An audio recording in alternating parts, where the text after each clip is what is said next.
તાજેતરમાં જૂનાગઢમાં circuit house ખાતે આમ આદમી પાર્ટીના પ્રદેશ મહિલા પ્રમુખ રેશમા પટેલની અધ્યક્ષતામાં એક બેઠક મળી હતી, જેમાં આમ આદમી પાર્ટીનું સદસ્યતા અભિયાન ચલાવવા માટેનું જાહેરાત કરવામાં આવી હતી। તેમજ રેશમા પટેલે જણાવ્યું હતું કે ગુજરાત માટે રાજકીય ક્રાંતિનું સૂર્યોદય છે અને ભાજપમાં ભય, ભૂખ અને ભ્રષ્ટાચાર સામે પરિવર્તનનો અવાજ જ આમ આદમી પાર્ટી છે અને અમારી પરિવર્તનની લડાઈ છે। અને એમણે એવો પણ દાવો કર્યો હતો કે ભાજપના ઘણા હોદ્દેદારો આમ આદમી પાર્ટીના પેજ લીડર બની રહ્યા છે અને કોંગ્રેસને પણ તેમને આડે હાથે લીધી હતી। અને વધુમાં તેમણે જણાવ્યું હતું કે જૂનાગઢની જનતાને કહ્યું કે જૂનાગઢના રાજકીય કોઈ ગુંડા હોય કે આ સામાજિક તત્વ હેરાન કરતા હોય, કોઈનાથી ડરવાની જરૂર નથી।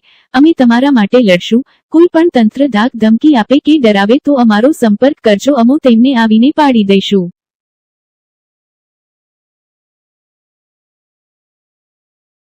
પાર્ટી સાથે ભાજપના ધુરંધર કાર્યકર્તા હોદ્દેદાર જોડાઈ રહ્યા છે અને એમનું અમે સ્વાગત કરીએ છીએ। અશોકભાઈ, તમે બી આવી જાઓ, આ બાજુ આવી જાઓ છો ભાઈને છે ને, આગળ તમારા હું અહીંયા છું, તમે પહેરાવો કે સરસ, ચાલો આવી જાઓ ભાઈ। ભૌતિકભાઈ લ્યો, પ્રવીણભાઈ તમે પહેરાવી, ભૌતિકભાઈને પહેરાવો, સરસ।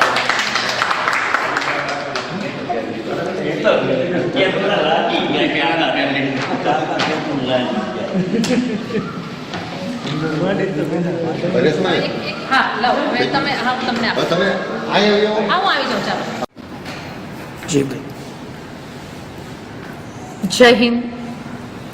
આજરોજ આમ આદમી પાર્ટીની જૂનાગઢ ખાતેની આ પ્રેસ વાર્તામાં આપ સૌ મીડિયા મિત્રોનું હાર્દિક સ્વાગત છે। મારે આપના માધ્યમથી ગુજરાતની જનતાને કહેવું છે કે શ્રી અરવિંદ કેજરીવાલજીએ આમ આદમી પાર્ટીનું સદસ્યતા અભિયાન ગુજરાતની વચ્ચે મૂક્યું છે, ગુજરાતની જનતા વચ્ચે મૂક્યું છે, ત્યારે આ એક સદસ્યતા અભિયાન નથી, આ રાજકીય ક્રાંતિનો સૂર્યોદય છે। મારે હરખથી કહેવાનું મન થાય છે અને એક ગર્વથી કહું છું કે આ અભિયાન લઈને અમે જ્યારે લોકો વચ્ચે જઈએ છીએ, જ્યારે વોર્ડમાં જઈએ છીએ, જ્યારે જનતા વચ્ચે જઈએ છીએ, ગામડાઓમાં જઈએ છીએ, ત્યારે ખૂબ જ સારો પ્રતિસાદ મળે છે। આ ક્રાંતિની લડાઈ છે, આ ભ્રષ્ટાચાર, ભય, ભૂખ અને ભ્રષ્ટાચારથી ત્રસ્ત જે ગુજરાતની પરિસ્થિતિ છે, જે જનતા પીડાઈ રહી છે, આ સૌનો અવાજની આ લડાઈ છે। ત્યારે હું ગર્વથી તમને કહું છું કે ભાજપના કેટલાય નારાજ કાર્યકર્તાઓ, ભાજપના એ પેજ પ્રમુખો આમ આદમી પાર્ટી સાથે જોડાઈ અને પેજ લીડર બની રહ્યા છે। કોંગ્રેસના એ ક્રાંતિકારીઓ જે વર્ષોથી એક આશ લઈને બેઠા છે કે પરિવર્તન કરવું છે, જે દાઝેલા છે, જે અંદરના કકડાટથી હેરાન પરેશાન છે, આવા કોંગ્રેસના કેટલાય ક્રાંતિકારી કાર્યકર્તાઓ આમ આદમી પાર્ટીમાં જોડાઈ રહ્યા છે અને ગુજરાત માટે એક જ્યોત બની રહ્યા છે। જનતાનો આવડો મોટો પ્રતિસાદ અમને મળે છે। અમે જ્યારે જઈએ છીએ ને ત્યારે ત્રાહિમામ પીડિત જે જનતા છે, સર્વ ધર્મ, સર્વ સમાજ, યુવા, મહિલાઓ, બેરોજગાર દરેક લોકો આમ આદમી પાર્ટી સાથે જોડાય છે અને આમ આદમી પાર્ટીની વિચારધારા સાથે જોડાય છે। ત્યારે આ તકે મારે ફરી એકવાર ગુજરાતની જનતાને આહવાન કરવું છે કે આવો આપણે સૌ સાથે મળી અને આ લડાઈ લડીએ। જનતાના જે આશીર્વાદ છે એ અમારી તાકાત છે। આપણે સૌ સાથે મળી ભય, ભૂખ, ભ્રષ્ટાચાર સામે ગુજરાતને બચાવીએ, આપણે ભાજપને ભગાડીએ। આ લડાઈમાં સૌ સહભાગી થવા માટે હું આહવાન કરું છું, કારણ કે લોકો પરેશાન છે। ભાજપ અને કોંગ્રેસની મિલીભગતની રાજનીતિથી લોકો પરેશાન છે, આ માસિયાગીરીથી લોકો પરેશાન છે, ભાજપના અંદરના ડખાથી લોકો પરેશાન છે। અને મારે આ વાત કહેતા એક સૌથી મોટું ગુજરાતનું ઉદાહરણ આપવું છે, જૂનાગઢ મહાનગરપાલિકાનું, કારણ કે આ મહાનગરપાલિકાની દુર્દશાની ચર્ચા કરવા માટે સીએમએ કેબિનેટમાં મજબૂર થવું પડ્યું। વિચાર કરો, આ ઉદાહરણ માત્ર જૂનાગઢ મહાનગરપાલિકાની બરબાદીનું નથી, આ ગુજરાતની એ જે કહેવાય છે ને કે ત્રણ એન્જિનવાળી જે સરકાર છે, ડબલ એન્જિન નહીં, આ ટ્રિપલ એન્જિનની જે સરકાર છે ને, આ સરકારની નિષ્ફળતાનું સૌથી મોટું ઉદાહરણ હોય તો સંતો મહંતોની ભૂમિ જૂનાગઢે ગુજરાતની માટે એક ઉદાહરણ છે, નિષ્ફળતાનું ઉદાહરણ છે। ભાજપની ટ્રિપલ સરકારની નિષ્ફળતાનું આ ઉદાહરણ છે, કારણ કે આપણે સૌ જાણીએ છીએ, ગુજરાતની જનતા જાણે છે, જૂનાગઢની જનતા જાણે છે કે આ વિષયને લઈને ગુજરાતના સીએમએ કેબિનેટમાં ચર્ચા કરવી પડી કે જૂનાગઢ ખાડે ગયું છે. જૂનાગઢ મહાનગરપાલિકાની ખાડા પાલિકા બની ગઈ છે.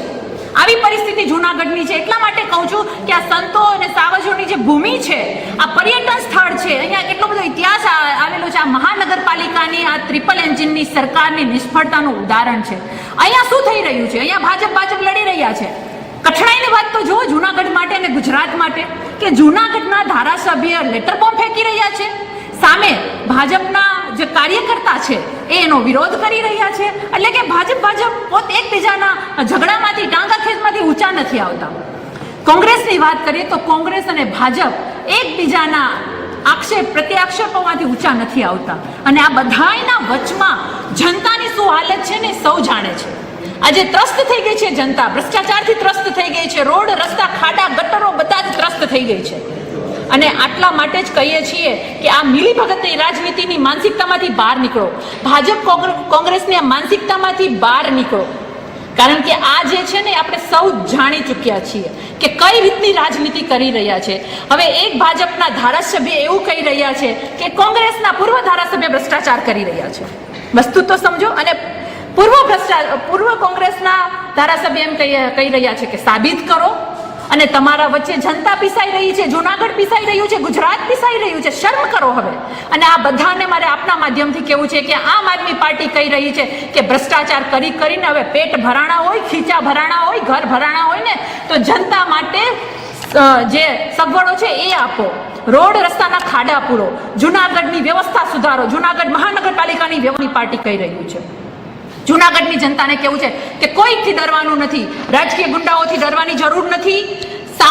અસામાજિક તત્વો જે ગુંડાગર્દી કરે છે એનાથી ડરવાની જરૂર નથી. તંત્ર સંત્રથી ડરવાની જરૂર નથી.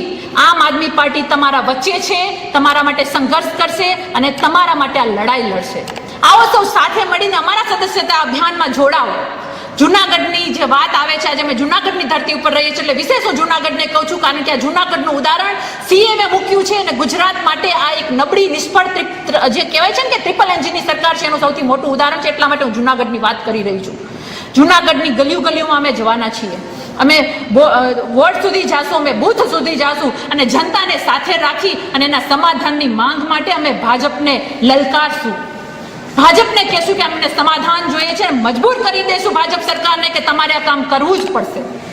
અને નહીં કરે, અને હું ખાસ કરીને કહું છું તંત્ર સંત્ર ભાજપના જે પણ કાંઈ મોટા ગુંડા. જૂનાગઢના ભલગામ ખાતે આવેલ મોડલ સ્કૂલમાં વોકેશનલ કોર્સ કરાવતા ખાનગી શિક્ષકને સ્કૂલમાં રેગ્યુલર હાજર નહીં રહેતા કરાયા ફરજ મુકત. વિસાવદરના ભલગામ ખાતે મોડેલ સ્કૂલમાં શ્રેષ્ઠ શિક્ષક માટે તપાસ કરવા પહોંચેલા મનીષાબેન હિંગરાજીયાને વોકેશનલ કોર્સ અભ્યાસ કરાવતા શિક્ષક 3 CL મૂકી અને એની દિવસ શાળાએ આવ્યા જ ન હોવાનું વિદ્યાર્થીઓએ જણાવ્યું. જે અંગે મુખ્ય શિક્ષણ અધિકારીને ખબર પડતા તેમણે પ્રિન્સિપાલ પાસે લેખિત અને રૂબરૂમાં મૌખિક ખુલાસો માંગ્યો હતો. તપાસના અંતે મુખ્ય શિક્ષણ અધિકારીએ શિક્ષિકાને ફરજમુક્ત કરવાનો ઓર્ડર આપ્યો છે. તેમજ શિક્ષિકાના પતિ કે જે શાળાના આચાર્ય છે તેની ભૂમિકા વિશે તપાસ કરવા શાળાના સંચાલક મંડળને આદેશ આપ્યા છે. રિપોર્ટર શ્યામ ચાવડા, વિસાવદર.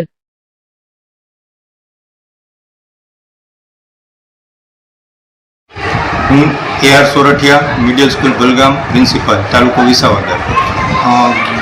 2-3 દિવસથી જે વીટી બાબતની ચર્ચા હતી તેમાં વીટીને જે મોજેક કંપની દ્વારા રાખવામાં આવેલા હતા અને મોજેક કંપનીના ધ્યાનમાં 3 દિવસની ગેરહાજરી ઓનલાઈન હાજરી પૂરેલી હતી, પણ ગેરહાજરી હોવાથી મોજેક કંપનીએ વીટીને તાત્કાલિક અસરથી છૂટા કરી દેવામાં આવેલા છે, જે હું અહીંયા નિવેદન આપની સમક્ષ રજૂ કરું છું. આમ આદમી પાર્ટીના ધારાસભ્ય શ્રી ચૈત્ર વસાવાના કેસમાં ગોપાલભાઈ ઇટાલિયાને વકીલાત કરવા જવા માટે કોર્ટમાં જતા પોલીસે રોક્યા હતા. આ સમગ્ર ઘટનાને લઈને હાલ સમગ્ર ગુજરાતભરના એડવોકેટોમાં ભારે રોષ જોવા મળ્યો હતો. તેમાં જૂનાગઢ બાર એસોસિએશનના પ્રમુખ જયદેવભાઈ જોશી સહિતના વકીલોએ આજે કોર્ટના પરિસરમાં ગોપાલભાઈ ઇટાલિયાને ચૈત્ર વસાવાના કેસમાં વકીલાત જવામાં રોકવામાં આવ્યા હતા. તેથી કોર્ટ પરિસરમાં સાથે મળી સૂત્રોચ્ચાર કરી સરકાર સામે અને પોલીસ દમનને વિરોધ પ્રદર્શિત કર્યો હતો અને આ બાબતને લઈને જૂનાગઢ વકીલો મંડળમાં પણ ખૂબ જ રોષ જોવા મળ્યો હતો.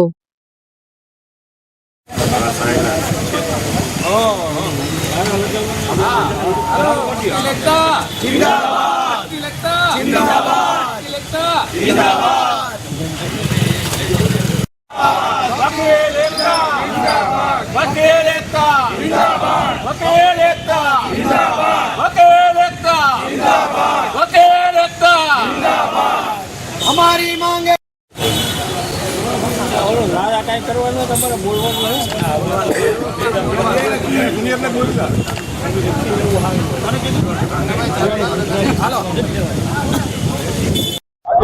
હું શક્તિને Sheikh advocate member Junagadh bar association.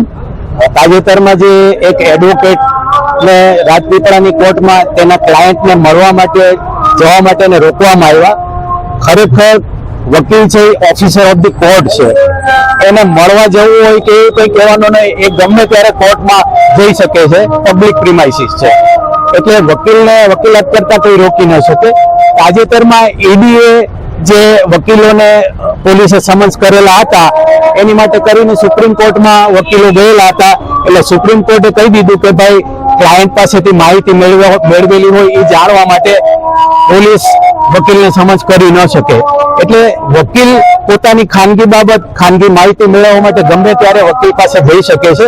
અત્યારે તાજેતરમાં જે BNSS જે કાયદો નવો આવ્યો એમાં પણ ક્લિયર લખેલું છે કે વકીલને મળવા દેવો જ, જ્યારે એરેસ્ટ કરે તો બી પોલીસ સ્ટેશનમાં કે કોર્ટમાં કે ગમે ત્યારે મળવું હોય મળી શકે છે. જ્યારે આ સખત વકીલ આલમ માટે અને સમાજ માટે પણ ખૂબ ખરાબ બનાવ બનેલો છે. માની લો કે વકીલ કોઈ એક્ઝામ્શન રિપોર્ટ મૂકવા આવતો હોય અને એને રોકવામાં આવે તો એક્ઝામ્શન થાય નહીં આરોપીનું, અને ત્યાં વોરંટ નીકળી જાય, એટલે આરોપીનો વોરંટ એટલે એરેસ્ટ થાય. એટલે પબ્લિક માટે પણ આ બહુ આઘાતજનક છે. એટલે આ જે કાર્યવાહી છે પોલીસની એ સખત અમે વખોડીએ છીએ અને એને રોકવી જોઈએ, અને એના માટે કરીને અમે જુનાગઢ બાર એસોસિએશન તમામ ભેગા થયેલા છીએ. હું Jaydev Joshi, president bar association Junagadh. Gujarat નહીં પરંતુ સમગ્ર ભારતની અંદર પ્રથમવાર એવો ઇતિહાસ બન્યો છે કે વકીલને કોર્ટમાં વકીલાત કરવા દેવા માટે રોકવામાં આવે એવો ઇતિહાસ ન્યાયતંત્ર ઉપર એક ખૂબ મોટો ખુલ્લો ઘા કહેવાય. અને લોકો વકીલો પાસેથી અપેક્ષા રાખે છે, વકીલો સેવા કરવા માટે કોર્ટમાં આવે છે, અને એના માટેની સનદ બાર કાઉન્સિલ દ્વારા આપવામાં આવેલી છે. અને બાર કાઉન્સિલ આપવામાં સનદ જે આપવામાં આવે છે એમાં સમગ્ર ગુજરાતની અંદર કોઈ પણ કોર્ટની અંદર પ્રેક્ટિસ કરી શકે છે. એના માટે ગઈકાલે એવો બનાવ બન્યો કે ચેતર વસાવાના કેસની અંદર અમારા એડવોકેટ શ્રી ગોપાલ ઇટાલિયા વકીલાત કરવા માટે જ્યારે જતા હતા અને એના અસીલને મળવાનું હતું ત્યારે પોલીસ દ્વારા એને કડક રીતે બહાર કાઢવામાં આવ્યા, અંદર પ્રવેશવા દેવામાં નહોતા આવતા. ત્યારે મારી ખરેખર સમગ્ર ન્યાયતંત્રને, જ્યુડિશિયલ ઓફિસરને અને સરકારને એવી વિનંતી છે કે શા માટે આવા કારણો શું, કયા એવા પ્રશ્નો છે કે જેના કારણે એડવોકેટને પણ પ્રવેશ આપવામાં દેવામાં નથી આવતો. તો આના સામે કાયદેસરના એક્શન લેવાય, અને જે વ્યક્તિ એવું કહેવાયું હોય કે આને પ્રવેશ કરવા ન દેવો એની સામે પણ બાર કાઉન્સિલ ઓફ ગુજરાતને હું વિનંતી કરું છું કે કાયદાકીય કાર્યવાહી કરવી જોઈએ. અને હું ગુજરાત હાઈકોર્ટને પણ લખીને મોકલીશ કે આના માટે યોગ્ય કાર્યવાહી કરે, અને અમે સખત શબ્દોમાં એ વખોડી કાઢીએ છીએ.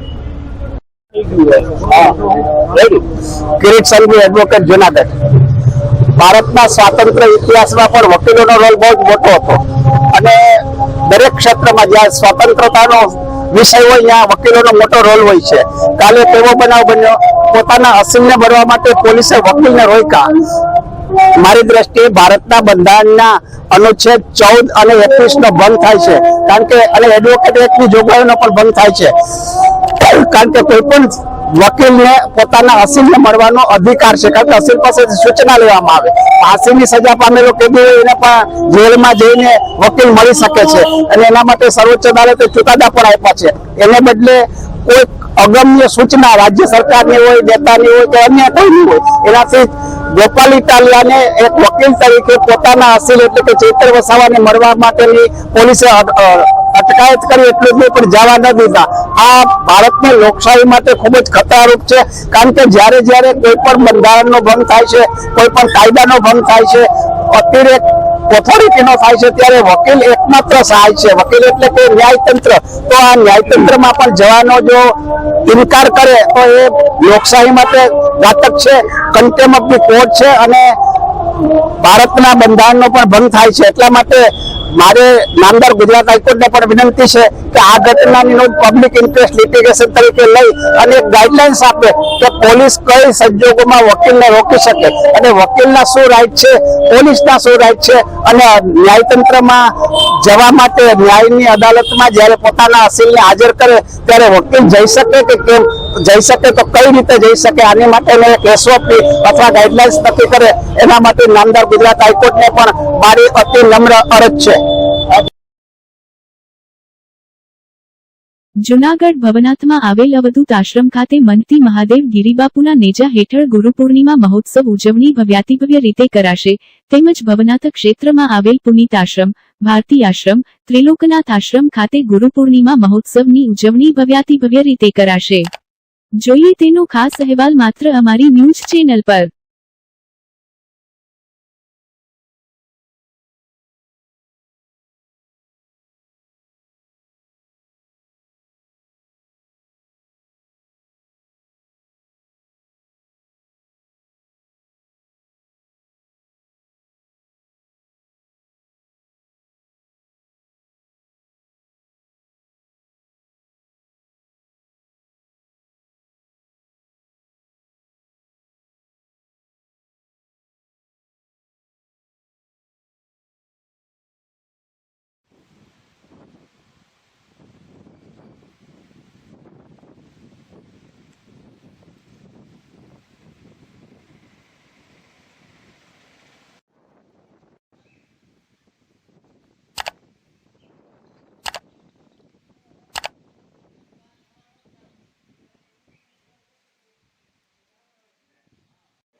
जय गिरनारी ओम नमो नारायण ब्रह्मानंदम परम सुखदम केवलम ज्ञानमूर्ति शास्त्रों ने महापुरुषे गुरुનો મહિમા ખૂબ અદાસ વર્ણવેલો છે.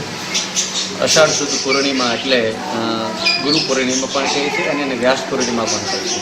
વ્યાસનો અર્થ થાય છે મોટો. એ પૂર્ણિમા સનાતન હિન્દુ વૈદિક સંસ્કૃતિમાં એનું અનેરું મહત્ત્વ છે અને આવતી 10 તારીખે ગુરુ પૂર્ણિમા છે.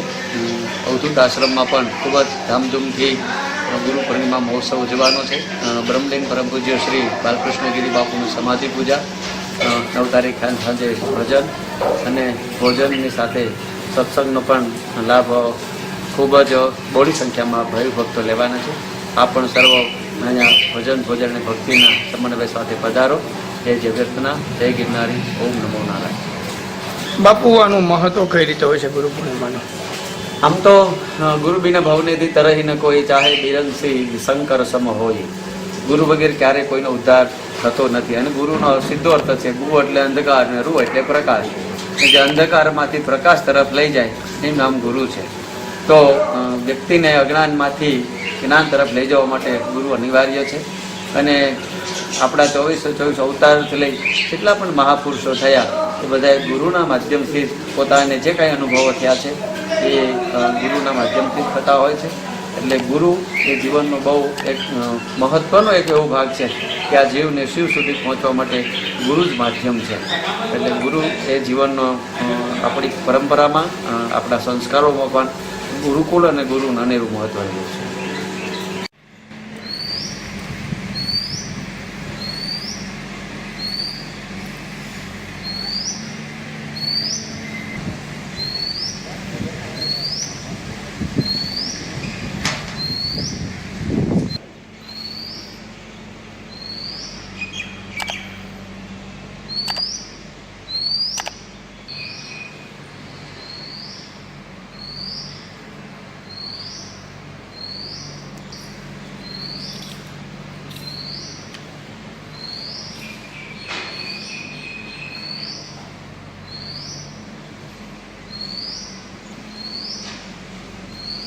જય ગિરનારી, ઓમ નમો નારાયણ, જય સદગુરુદેવ, જય ભવનાથ.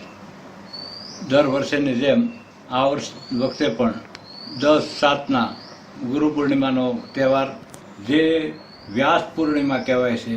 વ્યાસ ભગવાન વેદવ્યાસના શિષ્યોએ એની પૂજા કરી ત્યારથી આ ગુરુ પૂનમનો મહત્વ, ગુરુ પૂનમનું મહત્વ તો અનાદિકાળથી હતું, તો આ વ્યાસ પૂર્ણિમા તરીકે પણ ઓળખાય છે. તો બધાએ પોતપોતાના જે સદગુરુ જ્યાં શ્રદ્ધા એની કેન્દ્રિત થઈ હોય તો એ ગુરુ હયાત હોય તો ગુરુની હયાત પૂજા કરે, ગુરુના શરણ ધોઈ અને પીવે, અને આરતી પૂજા. વિશેષ ગુરુ સમાધિ બ્રહ્મલીન થયા હોય તો સમાધિની પૂજા થાય. એ રીતે આપણે અહીંયા ભારતીય આશ્રમની અંદર મહામંડલેશ્વર બ્રહ્મલીન અમારા સદગુરુદેવ ભારતી બાપુ, વિશંબર ભારતી બાપુની સમાધિ પૂજન 8 વાગે, ત્યારબાદ શિષ્યો મળી અને ગુરુ પૂજા કરશે. ત્યારબાદ બપોરનું ભોજન, સંતવાણી અવિરત ચાલુ રહે સવારથી તો બીજે દી સવાર સુધી. સંતવા ભજન, કીર્તન અને નામી અનામી કલાકારો રાજદાન ગઢવી, પરેશદાન ગઢવી, નિલેશ ગઢવી, પિયુષ મિસ્ત્રી, મયુર દવે, નામી અનામી કલાકારો ઘણા પણ આવે છે, કરશન સાગઠિયા. તો આ બધાનો ભજનનો લાભ લેવા અને પ્રસાદ લેવા ભાવિ જનતાને હું નિમંત્રણ આપું છું. ભારતી બાપુની સમાધિનું આપણે પૂજન કરીએ અને સાથે સાથે ભજન અને ભોજનનો સમન્વય કરી અને આપણે આશ્રમની મુલાકાત લઈ. બધા આશ્રમ ભાવિ ભક્તો આશ્રમમાં પધારો અને આશ્રમનો પ્રસાદ આરોગો, એવી મારી પ્રાર્થના. અસ્તુ. જય ગિરનારી. ઓમ નમો નારાયણ. ગુરુ પૂનમ એટલે વ્યાસ પૂર્ણિમા છે, કારણ કે વેદવ્યાસના શિષ્યોએ એમની પૂજા કરી અને પૂર્ણમાં ચંદ્ર હોય એમ ગુરુ પણ પૂર્ણ છે, અપૂર્ણ નથી. એટલા માટે લખ્યું પૂર્ણમદ પૂર્ણમિદમ પૂર્ણાત પૂર્ણમુદચ્યતે પૂર્ણસ્ય પૂર્ણમાદાય પૂર્ણમેવ વશિષ્યતે. પૂર્ણ હતું એમાંથી લઈ લીધું તો પણ પૂર્ણ રહ્યું, એમાંથી લઈ લીધું તો પણ પૂર્ણ રહ્યું, એમાં પાછું નાખ્યું તો એ પૂર્ણ જ રહ્યું. વધતું નથી, ઘટતું નથી. અને ગુરુ કોઈ વ્યક્તિ નથી. એટલે લખ્યું છે વર્તાણી આનંદ લીલા લેરી મારી બાયુ રે, બેની મને ભીતર સદગુરુ મળ્યા. સદગુરુ ભીતરનો ખજાનો છે. જ્યાં જે વ્યક્તિએ એવો આત્મા સાક્ષાત કર્યો હોય એવા વ્યક્તિ સદગુરુ હોય થઈ શકે છે. અને એ સદગુરુની પૂજા ગુરુ પૂર્ણિમાના દિવસે થાય છે. તો એના એ તત્વની પૂજા કરવામાં આવે છે. એટલા માટે ગુરુ પૂર્ણિમા ઉજવવામાં આવે છે. અસ્તુ. જય ગિરનારી.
બતાવવું તો પડશે ને બધું.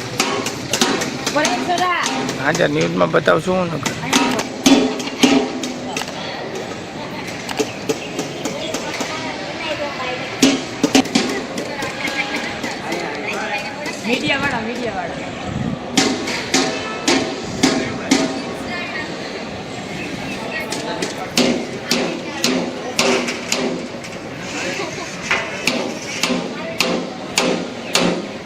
બેઠા છે, કામ થઈ ગયું.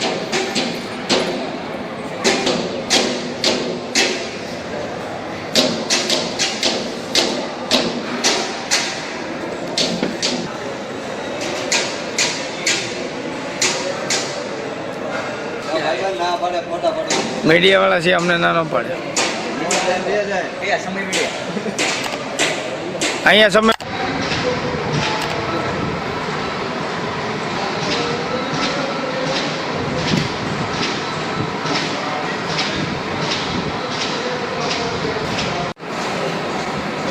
ગિરનારની અતિ પવિત્ર પાવન ભૂમિમાં ભવનાથ તીર્થધામમાં આવેલા ગુરુ ગોરખનાથ આશ્રમમાં વર્ષો જૂની પરંપરા મુજબ અમારા સદગુરુ ભગવાન ત્રિલોકનાથ બાપુજીએ આશ્રમની શરૂઆત કરેલી અને એના પહેલાં પણ અહીંયા સેવા કાર્ય થતું હતું. તો સવિશેષ અમારા ગુરુ મહારાજે આશ્રમ ઉજાગર કર્યો અને સેવક સમુદાયને જોયો. સેવક સમુદાયની ભાવનાને કારણે ગુરુ મહારાજના સમિતિના જ પરંપરાગત અહીંયા ગુરુ પૂર્ણિમાનો મહોત્સવ ઉજવાઈ રહ્યો છે. આ વર્ષે સવિશેષ સેવકો દ્વારા ગુરુ પૂનમના દિવસે ભોજન અને ભોજનયજ્ઞ અને સમાધિ પૂજનનો કાર્યક્રમ, તારીખ 9ના રોજ હિન્દુ ભારતનો સંતવાણીનો કાર્યક્રમ, તારીખ 10ના રોજ પુરુષોત્તમ પરી અને સ્ત્રીની સંતવાણીનો કાર્યક્રમ. આવો આ આશ્રમમાં અમારા ગુરુ મહારાજને કહીને માટે ભાવના હતી. પૂનમને દિવસે સૌ સંતોના દર્શન થાય, ગિરનારના દર્શન થાય, ગુરુ મહારાજની સમાધિનું પૂજન થાય, આવનારા અતિથિ અને સંતોની સેવા કરી સેવક સમુદાયને પ્રસાદની વ્યવસ્થા હજારોની સંખ્યામાં અહીંયા આવતા આનંદ માટે સેવકોની સવિશેષ ભોજન પ્રસાદની વ્યવસ્થા થઈ રહી છે. તડામાર તૈયારી સાથે સેવક સમુદાય આશ્રમમાં લીધા વિના પોતાની સ્વેચ્છાથી તન, મન અને ધનથી સેવા કરી રહ્યા છીએ. ખૂબ ખૂબ અમારી શુભકામના સૌને. ગુરુ મહારાજના આશીર્વાદથી આપણે સૌ પહેલાં રહીએ, તંદુરસ્ત રહીએ. ગુરુની કૃપા પ્રાપ્ત કરવા માટે ગુરુની આરાધના અને પ્રાર્થના અને સાધના કરતા રહીએ. સૌને પ્રત્યે આકર્ષિત જીવન જીવતા રહીએ. પ્રેમ ભાવ અને સદભાવ રાખીએ. શ્રદ્ધા અને વિશ્વાસ સાથે અમારા ગુરુ મહારાજના કીધા પ્રમાણે અમે સૌ જનમાનસને એવો જ સંદેશો આપીએ કે આવો આપણે માતૃદેવ ભવ, ગુરુદેવ ભવ આવા મહાભારતીઓને પ્રાર્થના અને શપથ કરીએ. ગુરુ પૂનમના મહોત્સવના આપ સૌને આદેશ. જય ગુરુ મહારાજ. શ્રી સંહિતા મહિલા મંડળ દ્વારા ઇન્દ્રધનુષના 7 રંગોનું પરફેક્ટ મેચિંગ સ્પર્ધાનું આયોજન. શ્રી સંહિતા મહિલા મંડળ જૂનાગઢ દ્વારા રેડ ક્રોસ હોલ આઝાદ ચોક ખાતે ઇન્દ્રધનુષના 7 રંગોનું પરફેક્ટ મેચિંગ સ્પર્ધાનું આયોજન કરવામાં આવ્યું હતું. આ સ્પર્ધામાં બહોળી સંખ્યામાં બહેનોએ ભાગ લીધેલ તેમજ નિર્ણાયક તરીકે રશ્મિબેન વિઠલાણી અને જીજનાબેન દેસાઈ હતા. વિજેતાઓને ઇનામ આપી પ્રોત્સાહિત કરેલ. ચેરમેન ચેતનાબેન પંડ્યા, પ્રમુખ ચંદ્રિકાબેન મહેતા તેમજ સંહિતા મહિલા મંડળની કારોબારી ટીમે કાર્યક્રમને સફળ બનાવવા ભારે જહેમત ઉઠાવેલ.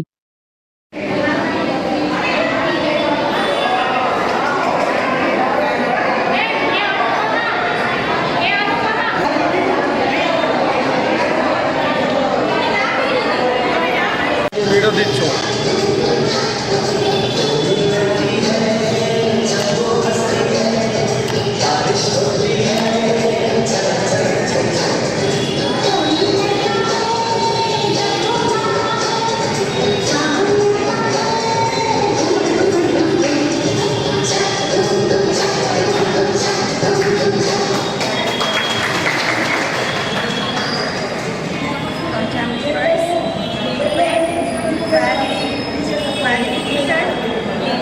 બ્લડ બ્રેસલેટ ગોલ્ડ અને રેડ ફ્રી ચાર્જ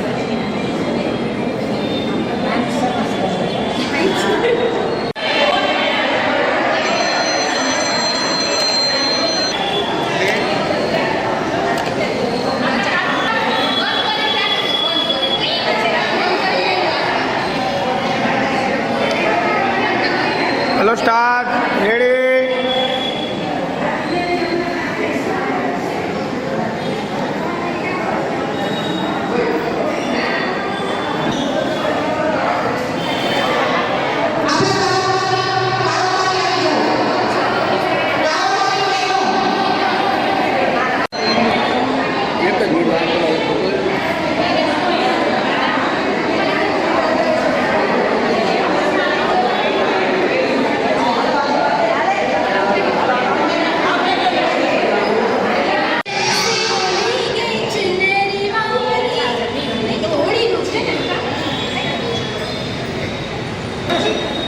ये कहाँ आ गए?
રત્ન છે શેમાં વપરાય છે?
આપણા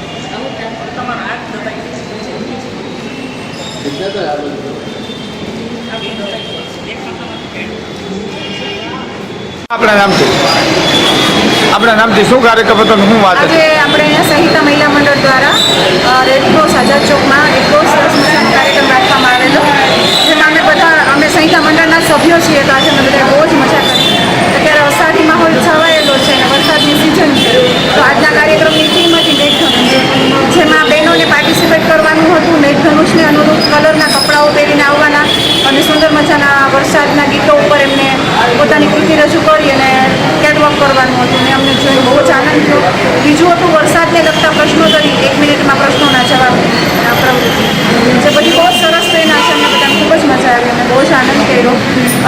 આમના જે સ્થાપક છે વીણાબેન પંડ્યા, તેમનો સરસ રીતે સિલસિલો ચાલતો હોય તો એમને એનું બહુ જ ખુશી છે, કારણ કે આજે વીણાબેનની હાજરી ન હોવા છતાં પણ ચેતનાબેન પંડ્યા દ્વારા આ કાર્યક્રમો અને આ બધું ખૂબ જ સરસ રીતે સંહિતાનો આખો પ્રોગ્રામ ચાલે છે, સંહિતા મંડળ એટલું સરસ રીતે ચાલે છે, તેના અમે બહુ જ આભારી છીએ. આ કાર્યક્રમ કરવાનો હેતુ શું હતો? આ કાર્યક્રમ કરવાનો હેતુ એ હતો કે હું માનું છું ત્યાં સુધી એવું હોઈ શકે કે ચેતનાબેન અમને બધાને વરસાદ તરફ કનેક્ટેડ કરવા માંગે છે.